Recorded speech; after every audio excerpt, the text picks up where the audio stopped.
Hello, this is Reindeer's Bees, and one of the most important things when you're a beekeeper is to monitor for Varroa mites.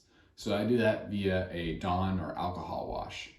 And the reason why this is important is you don't want to treat your bees when they don't need chemical treatment, but you also don't want to neglect them and never do it if they need it. So it's very important when you're doing integrated pest management, IPM, to test for your mites to make sure you have enough mites that it warrants treating.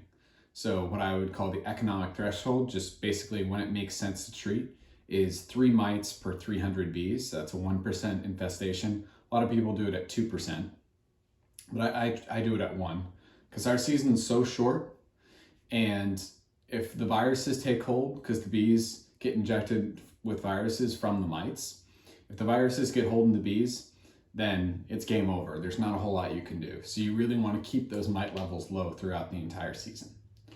So I test for mites with a Vito Pharma test kit. I believe it's like $20 or $25. So to to manage your bees well, this is most certainly what you need to get. There's some other wash kits that are good too. So yeah, there are some other possible kits you can use. And I'm gonna today describe to you how to do a accurate mite wash. There's a lot of little details that are important to get the most accurate test.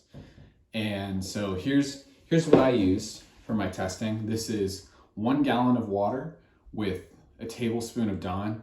Randy Oliver's study, I'll try to link it in the description.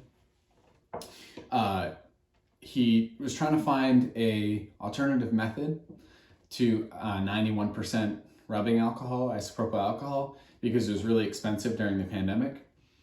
So he tested a bunch of things and he found that if you put 1 gallon of water plus 1 to 2 tablespoons of Dawn dish soap, you will get a very accurate test. And in some ways it's better from what the study showed than using 91% alcohol. It's certainly a lot less expensive because 1 tablespoon of Dawn, a whole bottle is like what, $5, $6, whereas alcohol is much more expensive. So make sure that you are either using 91% isopropyl alcohol or this Dawn mixture. The reason why you test or you treat for mites when you only even have 3 per 300 bees, that seems like a really small amount. 1% is not a lot when you think about it. But the reason why you should is because the vast majority of mites are under the cell cappings. So the mites will jump in with the larva right before the cell's capped, and they eat the bee and inject viruses into it as the right as the bee's pupating between days, I think 9.5 and 21 is when it hatches. So that's why you treat when you only have 3 mites or 6 mites. It's because you're testing the amount of mites that's on the bees, which is very few compared to how many are under the cappings. So that's why you treat when you have so few mites actually on the bees. All right, so the first thing you want to do when you're doing a mite wash is you want to locate the queen. So you have to know where the queen is, otherwise you might get her in your wash and lose a queen. So obviously nobody wants that. So make sure you find that queen and you put her in a queen clip or a cage, or you just set her on a frame off to the side to make sure that she's not going to get in your wash.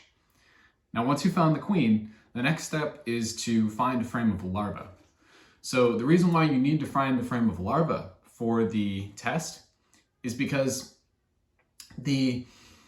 all the mites are on the nurse bees. And all the nurse bees are on the larva because the larvae need to be fed like every half hour and for like over 6 days or something. So the nurse bees are all over the larva. So you need to make sure that you have that frame with larva and the nurse bees, and all the mites stay on the nurse bees because they want to get back under a cell and reproduce again. So they stay primarily on the nurse bees. So once you've gotten the queen off to the side, make sure she's not in your wash. You found your frame of larva. What you want to do is move your outer cover to the front of the hive, and then you want to shake all of the bees off your frame of larva, into this cup. So then once all the bees are in this cover, you want to tap them on the ground so they end up in one corner. Now once all the bees that are able to fly away, those are the foragers. The nurse bees can't fly, so they'll stick in this corner. Then you take your mite wash kit and you tap the bees from the corner into your mite wash kit. And once you fill up to that top line, once it looks like enough, you close it, shake it a couple times, then you'll look again and make sure that you have enough bees. If you don't, then you want to add a few more. So you shake from the cover again. And then once you have the appropriate amount of bees, you want to shake for 2 minutes. And then wait for about 30 seconds, and then you look at the bottom to see where all the mites will fall down here.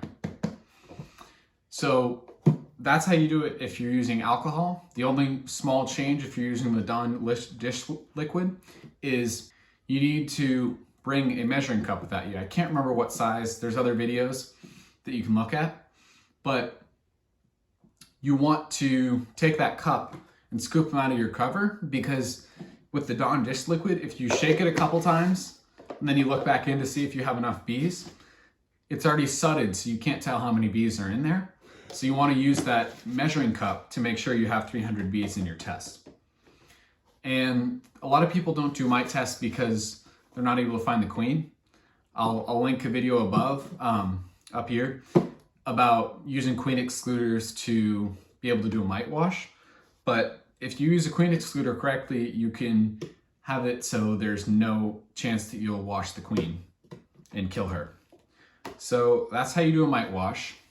You want to make sure you have 91% rubbing isopropyl alcohol if you're using that. And then the dish liquid is 1 gallon of water to 1 tablespoon of dish soap. And I will link Randy Oliver's study in the description. He's the one who tested out this method. He's very trusted around the beekeeping community. He's done thousands of mite washes. So his paper is great if you want to learn how to do it. Like and subscribe, comment down below, hit that notification to be notified when I upload videos. Check me out on Instagram and Facebook at Reindeer's Bees, and I'll see you in the next one.